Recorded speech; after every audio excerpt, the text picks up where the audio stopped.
Hey guys, it's Spooktober, aka October, and today we're talking about... Oh, I think a breaker just tripped. I'll be right back.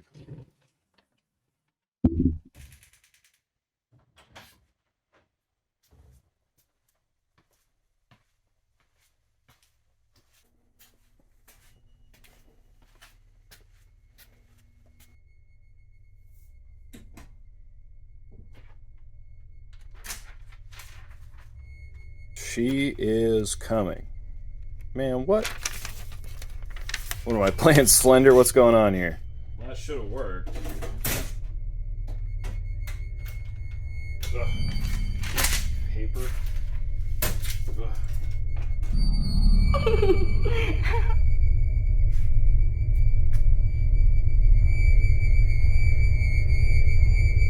Marin?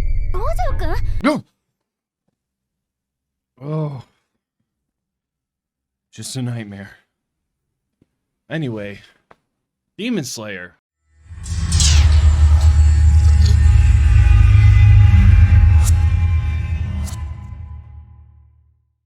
Demon Slayer. It's an anime with its fair share of campy, fun comedy. However, often, people forget about its terrifying undertones. At the beginning, we see Tanjiro for what he is, one of the most pure and humble protagonists. He loves his family and their quiet life in the woods. He lives a solemn existence supporting his loved ones. But he spends one night away and it all changes. Demon Slayer loves to quick cut to comic relief. But at the start, viewers won't get anything but gut-wrenching bloodshed. Tanjiro, the loving boy, comes back after a night away to find his entire family slaughtered. The children, his mother, everybody is eviscerated. It's too early in the show to have Zenitsu wake up and say something stupid. It's far before we meet Inosuke and his boorish lack of intelligence. All we get is a broken boy and his deceased family. For the viewers, the heart palpitations certainly don't end there. With his sister appearing to barely cling to life, Tanjiro tries his damnedest to save her, begging his legs to carry him fast enough to save his only remaining family member. You see, horror doesn't just come from the viewer sleeping with a nightlight on because maybe Muzan Kibutsuji is gonna come and beat you with a bowling ball for calling him a Michael Jackson lookalike.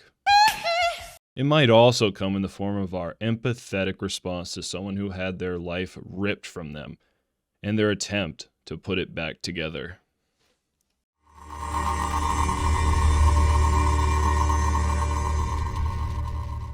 Towards the end of the first season, our characters at this point, Zenitsu, Inosuke, and of course Tanjiro, are tasked with entering a forest controlled by demons. Plenty of terrifying things happen, but I'll focus on one particular moment. Zenitsu is forced to face an onslaught of spiders controlled by, well, a horrific-looking emo. Zenitsu is poisoned early on, and as far as the viewers know, Zenitsu is a one-note fighter.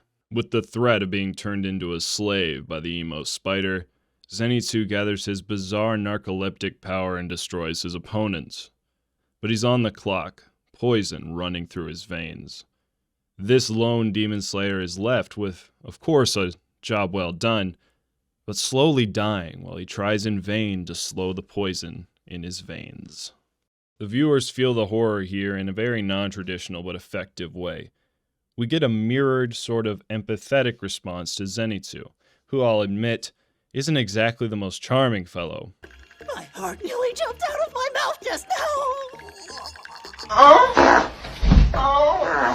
But we've all known a good-hearted but ill-advised person, and watching one die after a heroic act definitely spikes the blood pressure.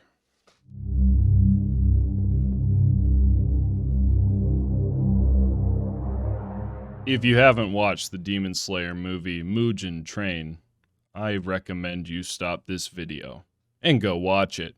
Right now. That's an order. The Mugen Train arc returns the series to its very original toe-curling terror. Our main characters are put into a state of deep sleep, while a set of sick children invade their mind in an attempt to kill them. This is spooky enough, but since Rengoku is a complete badass Hashira, this isn't much of a challenge. So he chokes the shit out of a kid. God motherfucking damn! But anyway, what is a bit of a challenge is of course the final showdown with Akaza. The horrific nature here is that the only thing standing between the slaughter of innocents and a basketball-headed demon is of course Rengoku. Throughout the battle, it becomes clear that even this Hashira, the Flame Hashira, is outmatched by this particular demon. Rengoku is holding him off, just waiting for the sun to rise. And perhaps he won't make it. Spooky! I'll see you next time. I've been your American Otaku. It's Spooktober, baby, and it's gonna get real.